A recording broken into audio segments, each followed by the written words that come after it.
A primeira vez, assim, que eu tive um encontro, assim, sobrenatural com Jesus, com Deus Pai, na verdade, foi quando eu fiz 5 anos de idade. E eu falei, nossa, lembra dessa época? Eu lembro a partir desse encontro. Meu pai foi embora um dia antes do meu aniversário de 5 anos de idade. E foi bem difícil essa fase pra nossa família. Sim. E ele foi embora, largou a gente. Eu não vejo meu pai há 34 anos hoje.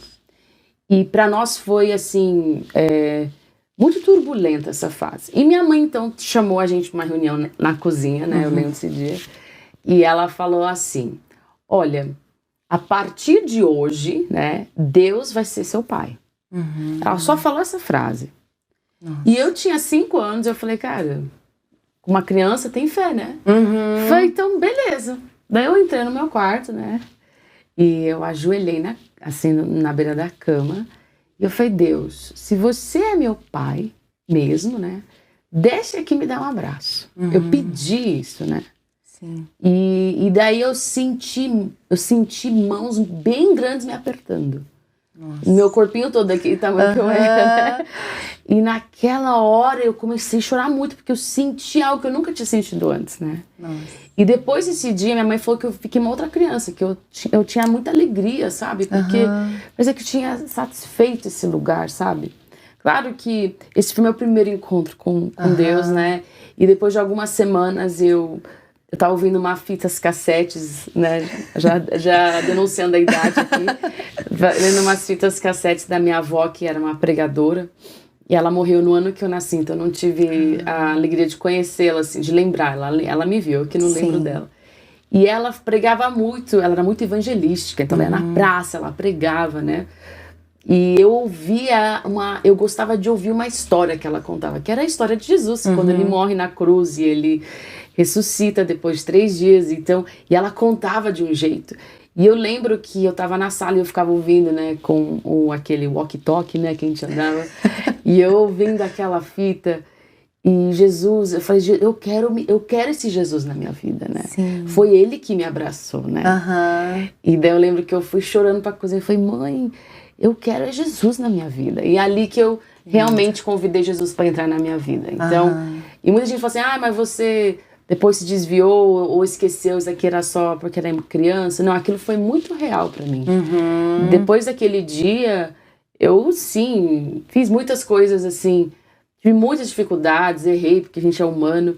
Mas assim, Jesus, ele nunca parou de ser Jesus, sabe?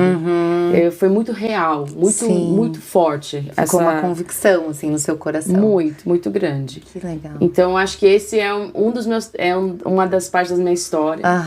Claro que tem outras histórias também. Sim, né? Mas aí começou tudo ali. Sim. E isso é bacana, né? Esses dias até eu tava vendo um artigo da Jane Wilkin, que escreveu Renovadas, Incomparável. E ela falando, assim, uma coisa que até eu me emocionei ao ler, né, o texto dela. Ela falou que numa palestra, ela falou da história dela, rapidamente e tal, e ela vem de uma família de divórcio, né? E aí ela falou que no final da palestra, uma pessoa chegou pra ela, abraçando ela e chorando, falando, você vem de uma família, né, quebrada, né? Falou pra ela. E ela falou, eu me divorciei, eu achei que tinha acabado tudo, que meus filhos iam estar, né, condenados a alguma coisa ruim e tal. E ela falou, que bom te ouvir. Claro que ninguém deseja, né, um pai ir embora, ninguém deseja nada disso. Mas às vezes a gente olha e pensa que a criança tá fadada a alguma coisa ruim porque, né, uma pessoa tomou uma decisão errada. Então é muito legal essa história, né? Como a sua mãe teve sabedoria de falar, Deus é seu pai e a gente não precisa de mais nada, né, além de Deus. É verdade. E, claro, as pessoas erram, você com certeza não gostaria, né, de ter passado por tudo isso, provavelmente, mas ver, assim, você, eu acho que é muito bacana para quem passa por isso hoje, né, ver... Sim, e minha mãe nunca recasou, né, então muitas pessoas minha mãe perguntaram por que sua mãe não casa de novo e tal. E assim, minha mãe, ela focou em criar na gente, né? E foi muito difícil para ela, porque ela era mulher, liderando uma igreja com meu pai foi embora e ela continuou liderando a igreja, porque ela tinha já fundado a igreja antes de conhecer ele. Entendi. Então, assim, o preconceito por ela Sim. ser mulher e, além do mais, divorciada, né? E ter que criar os 2 filhos sozinhas. Então ela trabalhava 3 empregos para sustentar a gente manter a gente numa escola adequada. Então, assim, foram muitos milagres, né, que a gente viveu desde a nossa infância até hoje, assim, da provisão sobrenatural de Deus, de todos os detalhes da nossa vida, dos milagres que a gente viveu, né? Então, cada um tem uma história, né? Sim. E muitas pessoas têm, às vezes, vergonha da história. Mas as nossas histórias, elas são plataformas do poder de Deus, né? Sim. Elas são aquele lugar de total fraqueza que a gente viveu, mas que Deus, ele aperfeiçoa, né? Com a sua graça, demonstra o seu poder. E é o poder do testemunho, né?